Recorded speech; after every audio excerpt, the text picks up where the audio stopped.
we want to be a sanctuary city. Hey, hold on a second. We're going to arrest people for saving other folks on the subway right now. Don't tell us how to do it. We're not going to let you carry a gun here in New York. Hey, New Yorkers are happy, and New Yorkers are saying, no, we're leaving. And then they want to rob you of your God-given right in this country to be represented. I think Enton is talking about swing states in the midterm, so let's see what he has to say. Okay. Democratic brand right now has about the appeal with the American voter as the Cracker Barrel rebrand has with the American consumers. Bad, bad, bad. What are you doing? Oh, my goodness gracious. What are we talking about here in terms of big party registration changes in the key swing states? Let's look at the key 4 swing states that, in fact, do keep track of registration by party. Look, the Republican Party is in their best position at this point in the cycle since at least 2005, and all 4 of these key battleground states. We go out to the Southwest, Arizona. How about Nevada? Republicans haven't done this well since 2005. Oh, my goodness gracious, at this point in the cycle. North Carolina, I couldn't find a point at which Republicans were doing better at this point in the cycle. It's at least this century. It probably goes way back in the last century. And Pennsylvania, very similar. Republicans doing better Thank you, Scott at this point Pressler. than at any point. Yeah, no kidding. At any point this century, almost at least killed as far himself. as I could find. Now, what types of gains are we talking about here for the Republican Party? Well, let's compare it to this point during the first Trump administration all the way back in 2017. Look at this. The Republican Party gains in party registration compared to this point back in 2017 during the Trump first administration. In Arizona, you got a Republican gain of 3 points. Okay, how about Nevada? Up the hill we go, even though we're sticking in the Southwest. That's big. A gain of Nevada, 6 points. that's a big one. Again, we come to the East Coast, North Carolina, a gain of 8 points for the Republicans. And in the Keystone State, in the Commonwealth of Pennsylvania, again, we're talking about a gain of 8 points. Whoa. My goodness gracious for Republicans. They are converting old former Democrats to their side of the ledger, as well as picking up new voters, registering new voters, and it absolutely paid off for them back in the 2024 election. I have a theory about Nevada. Now, of course, Donald Trump has been president Whores? since January. Are there No. any bright spots for Democrats? Have they picked up any ground since Please say January no. 1 in terms of party registration? What are we talking about? Oh, Party funny. registration margin gain since January 1, 2025. Which party's gained in Arizona? The GOP. How about Nevada? The GOP. North Carolina? The GOP. How about in Pennsylvania? We'll make it 4 for 4. The GOP. The bottom line GOP. is this, Jessica Dean. When it comes to party registration, Republicans have made massive gains compared to 8 years ago. They are in their best position in these key 4 swing states dating back at least 20 years. You have to go back at least 20 years, at least in the case of Nevada, longer in North Carolina and Pennsylvania. So Republicans looking pretty gosh darn good, at least when it comes to party registration. And we'll see what happens down the road. But at this point, as I said at the beginning, the Democratic brand is in about as good a position as the Cracker Barrel rebrand. It is bad, bad, bad. Well, there you go. Thanks, Harry. He's like a political Gene Shalit who sucks. You know what? I kind of like him. He's fun. He's fun. He is. Yeah, he's fun. He's just giving stats out there. He's not really giving opinions. He's got his so mad at injected it. personality. I can tell you why that's the case. Now, of course, there's been a huge push, like Pennsylvania registration. The two most significant there, I would say, are Nevada and Arizona, because Nevada and Pennsylvania, because Nevada was typically seen as blue recently, and for sure. Pennsylvania was seen as blue and now kind of a swing state. If Pennsylvania is taken away as a swing state, it makes it very hard for Democrats to win elections. Arizona's important too, especially considering what we went through with that election night that was called for Arizona. There are a few reasons I would imagine as to why, beyond the really proactive effort to register more voters. The demographic changes. Remember, Donald Trump lost ground. The only group he lost ground with compared to his first administration. Don't quote me on it. I don't remember if it was the 2020 election to 2024, if it was 2016 to 24, was baby boomer aged, sort of conservatives. A lot of them were turned off by him, so older people. So those people are dying off, and then you have the most conservative generation, relatively speaking, in their youth ever. So that's a really good place to be, because those people are more than likely to become more conservative as they get into the workforce, right? So the fact that they're starting off with this, that's a big deal. Then you look at the Hispanic vote, right? Especially Hispanic male vote, how they actually went majority in many places for Donald Trump, or worst case scenario, and even split pretty much depending on the state. So you look at that, that's a big deal. If you were to combine that with changing the census rule, right? As far as not counting anyone who is here illegally, only counting American citizens. And you look at the seats when we're talking about the actual makeup of the House. And then if you were to, he said they were going to do something about strengthening elections like voter ID. Look, this is the time to put your foot on the gas. They're going to call you a fascist anyway. So anything you can do to require voter ID, that is immensely popular. Yeah. Anything you can do to get rid of illegal aliens, that is immensely popular. And anything you can do to strengthen the elections to ensure that they're not tampered with. Nevada is an example where we went through that, right, in Clark County. There are quite a few contributing factors here, and all of them are not only good right now, but they're good long term.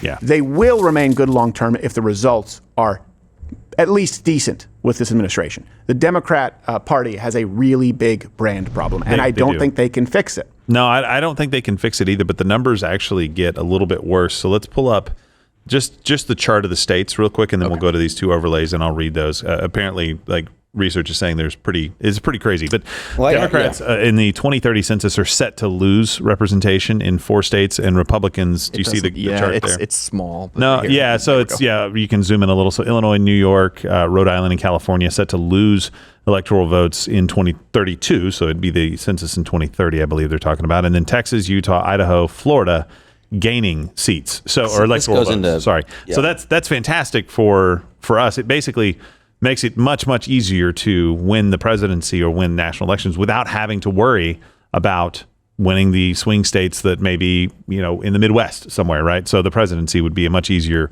office to grab. Across all of the possible scenarios in the 9 states that would be considered battlegrounds in the 2032 election, Democrats would see about a third of their current winning electoral college combinations disappear if population projections hold. However, when looking only at the most feasible winning combinations based on voting behaviors in the 2024 election, the outlook is far worse. Of Democrats' 25 most plausible paths to victory in 2024, only 5 would remain. Yeah. So all of their paths to victory essentially are being taken out by this. So the next part, should the projections hold, one hope for Democrats is to do what seems, at least after the 2024 election, impossible. Pivot to the South. That would mean turning states like Alabama, Mississippi, Arkansas, and Louisiana, all places Mr. Trump won by more than 20 percentage points, into competitive battlegrounds, and quickly. Wow. That is pretty incredible. And that's great news for us. Like, pedal on the gas. Do not in any way take this for granted. But if the population data holds, if the projections hold on voter registration, if all of this kind of comes to fruition, like, it's going to be really hard for Democrats to win, much less the candidate. Well, I just found the numbers, Mission Control. Don't worry, I got it. It was from the August 11th show prep. So here's the thing. Yeah, do both sides, you want to say gerrymander? Sure. Redistrict? Yes. Okay. But the difference here is when people say, okay, hey, this is just playing politics, the left does it in spite of the representation of the United States.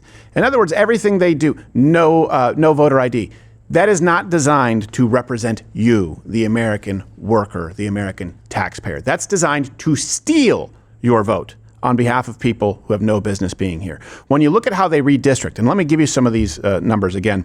Massachusetts, to give you an idea, 36% Trump vote, 0 GOP congressman. Hawaii, 37% Trump vote, 0 GOP congressman. Connecticut, 41% Trump vote, 0 GOP congressman.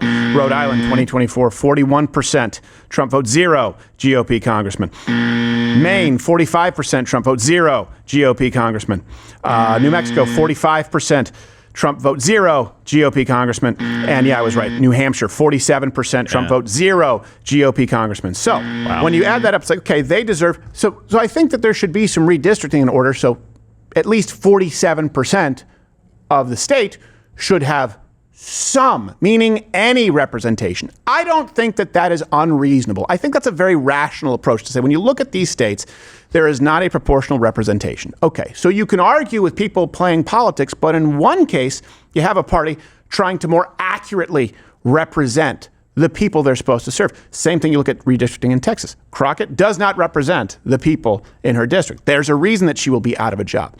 And then the GOP is saying, hey, the votes that should be counted should only be the votes of American citizens. That's doing it on your behalf. The left is fighting against your behalf. And if you look at the actual state seats, when you're talking overall, electoral votes, well, that's because of population decline in places like California, New York. Hey, why is that? In other words, when the left says we shouldn't lose any of these electoral votes, we shouldn't have to face the consequences of the lockdowns and the vaccine mandates and our own policies. Trans kids. Can't you float us? The answer is no. People left because of your policies, because your policies don't represent them. So the representation should go to the place where they moved to.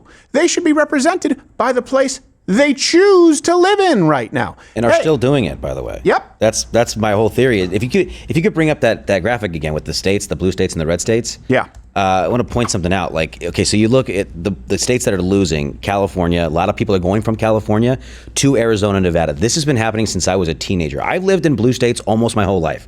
On the West Coast, almost my whole life. So if people going from California to Arizona, Nevada, my whole life. The last 4 years, and especially with the election, him winning the popular vote, people are like, oh, I'm not the minority. Yeah. I'm tired of living here. They're moving from California, going to Nevada, going to Arizona. You saw Idaho as one of the red states that are gaining. People are going from Washington, they're going from Oregon to Idaho because it's a great place to live for them. Montana, I would bet Montana is also growing too at red. Probably not at the same rate. That's why it's not included. And you look at Pennsylvania. Yes, Scott Presler did a lot of great work there. But New York, Connecticut, these people are moving to Pennsylvania for the same exact reason. Not just for policy, but it's cheaper to live. You have more like-minded people. You're getting represented in the staffing. 0 representatives in Congress. You feel like your voice is heard. Your family is happier. Yeah. And like you said earlier, all these things are culminated. Like you said earlier, people are registering. They're getting. I don't think more people are switching their registration. I think more people are just moving places or becoming of age and dying. So people that were in high school during COVID are now registering in places like Nevada and Arizona and Idaho and Pennsylvania. They're like, hey, that was bullshit. Yeah. Well, I'm an adult now. I'm going to register as a Republican because they weren't the ones that were trying to shut us down. Well, let's think about this. It's a very good point. And I think the dynamic the left wants is the one that's been at play for a very long time. 2 coasts, California and New York. And the rest of America fighting against them for representation, right? There's the way everybody else lives, and then there's California, New York, and DC. Now, they want to preserve that dynamic in spite of the fact that they chose to lose power. They chose to implement policy that's been so bad, they've had their way for so long that people are leaving.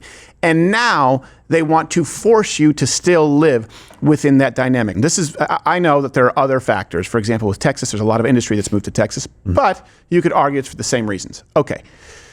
The left doesn't want to, and when I say this, I mean this. You see it from feminism in the left. You see it from LGBTQAIP. You see it from whatever marginalized group. You see it from Catch and Release. You see it from Coca-Cola on Snap. They are allergic to accountability.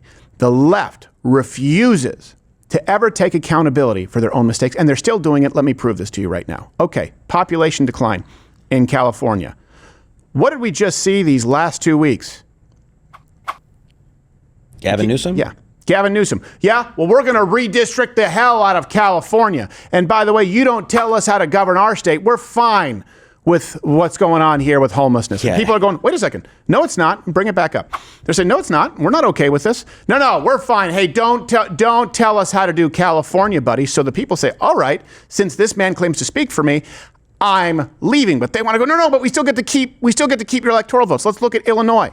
People in Illinois. Hey, murder capital of big cities, Chicago. It's basically Chicago and corn. And what do you have your mayor saying? You don't tell us how to do Illinois, buddy. Why don't you let me? And, of course, by default, all Democrats do the Illinoising here. Okay, great. People leave. Why? Because your city sucks. You've had your way. It's awful. People want to be able to protect themselves. People want to be able to walk in their own streets and be safe. Right now, they're still denying it. And so the consequence is people leave, and then they want to stop you from having that freedom to leave. Bring it back up. Let's look at New York. Hey, buddy. New York is not that. Don't tell us how to do New York. We're not going to. We want to be a sanctuary city. Hey, hold on a second. We're going to arrest people for saving other folks on the subway right now. Don't tell us how to do it. We're not going to let you carry a gun here in New York. Hey, New Yorkers are happy, and New Yorkers are saying, no, we're leaving. And then they want to rob you of your God-given right in this country to be represented. Same thing we just went through at Rhode Island right there. Rhode Island is one of the states, hold on, let me bring up the number, 41% voted for Trump, 0 GOP congressmen. My God. And they're going, hey, come on, guys, don't tell us, Trump, you're not going to bully us. Wait, where'd you go? And can we keep the seats? Let's go to the states that are gaining them, okay? Texas. Texas is growing like crazy. Hey, what did Texas do? Oh, that's right. We are going to deport you and needs more razor wire. Remember that? Yeah. National Guard. Hey, we're going to do the job that when Biden wasn't. We're going to do this job. And you know what? We're going to send some of these illegal aliens. We're going to send them to New Hampshire, where the hell they sent them. Let's bring that back up again. Let's look at Florida. Hey, whether you voted for him in the primary, like him or not, Ron DeSantis, you know what? We think we should do away with property tax he's talking about right now. Alligator Alcatraz. We don't have a problem with deporting anybody right here, and we're going to follow law and order. And so people go there. What they are asking is to represent the people who have chosen that place to live. Bring it back up. Let's go to, Idaho. Obviously, Idaho, they have a lot of potatoes. Also, Idaho right now, that's a little bit skewed because of the tech industry. It's Pacific Northwest people moving over there. Pacific Northwest people moving over. Here's a huge thing too: is all the states you mentioned, all the blue states you mentioned, California, Illinois, New York. People are tired of the policy. They're tired of the policy being funded by some of the highest tax rates in the country, property and income. I think California. It matters me if I'm wrong, but I think California is like 12% state income tax. New York is, I think, second highest. I think it's California and New York are the 1-2 highest. Well, because California and Illinois is a city tax also very high. Yeah. And property tax is very high in all 3 states. Yep. Go to the red states, much lower. Texas, no state income tax. What I'm trying to point out here is what the left does, right? When you look at Illinois, you look at Gavin Newsom, it's time to stand up to bullies. Same thing, Chicago. It's time to stand up to the bully, Donald Trump. You look at whoever was mayor at that point in New York City. Right now, the guy kind of seems to be somewhat reasonable with policy, but it's time. You're not going to tell, hey, we're standing up to the bullies. They make it seem like Donald Trump is the bully, this administration. But wouldn't it stand to reason that if Donald Trump is a bully, if he's a tyrant, if he's a fascist, the states that are most aligned with his policies, Texas, Florida, that people being persecuted, bullying, would be leaving. Instead, the people, the mayors, the governors, the representatives who say, we're going to stand up to the bully, Donald Trump, their own people are leaving, which tells you what? They're the bullies. Donald Trump is trying to bully these states and these cities into doing what the citizens are asking for. You don't bully citizens into jumping to another state that is more like you're bullying in the first place. In other words, the left is gaslighting you when they say, we're not going to be bullied. We stand proud in New York and California and Illinois. Well, I tell you what, if this is what bullying looks like, you certainly would have to concede that Donald Trump's policy and his approach is much more similar to Governor Abbott and DeSantis than Newsom and Hochul. If that's what bullying looks like, well, why do you think Americans are in record numbers to the point of changing the map beyond repair for Democrats? Why do you think they're all saying, hey, I want to go where I can get some more bullying? It's like Donald Trump said, they're not after him. They're after you. He's just standing in the way. That's exactly right. And now they're literally after you, and he's standing in the way so that you can still have representation in the state that you chose. Every single turn, when you make your own decisions, when you are free to do so, Democrats try and cancel it out. Who's the bully? Genuinely. It's all a facade. The left, of course, it's rooted in Marxism. They would say, oh, all right, well, that's on me. You chose. Of course, we should have proportional representation in the states and their citizens therein. That makes sense. Let's try and do better. Instead, they try and find some loophole so that they can still maintain their stranglehold on power, even though you chose to strip them of it. And how else can they do it? At a certain point, when the Democrats are losing in every single key state, and they are unpopular on almost every single issue, let me ask you this. How do they stay in any kind of power? It's not because you chose them. It's because they take it and they enforce it. while demanding that you be completely unable to enforce your own God-given rights. This is not hyperbole. I'm not exaggerating. If the Democrats had their way completely unfettered, it wouldn't matter how many of you live in any state. They would just get all the seats and you would have to do what they want. How do you know that's the case? Did you live through COVID? Let me ask you this. When they say preserving democracy, and I go back to this because it's a moment in our lifetime, a flashpoint that we should all remember, and I've never seen more people turn away from the Democratic Party than COVID.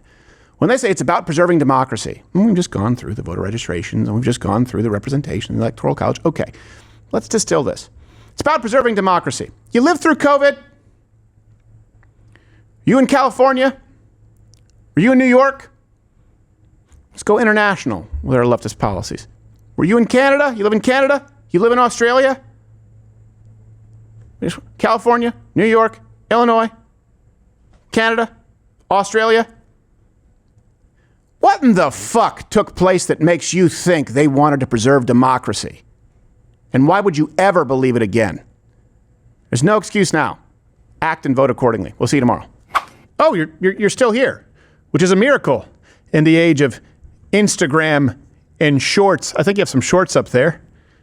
You have an attention span that is longer than that of a fruit gnat. So thank you. I'm glad you probably would like it a lot more if you actually head over and subscribe on Rumble. I'm live there 5 days a week, 11 a.m. Eastern, where free speech is still alive. Go to Rumble.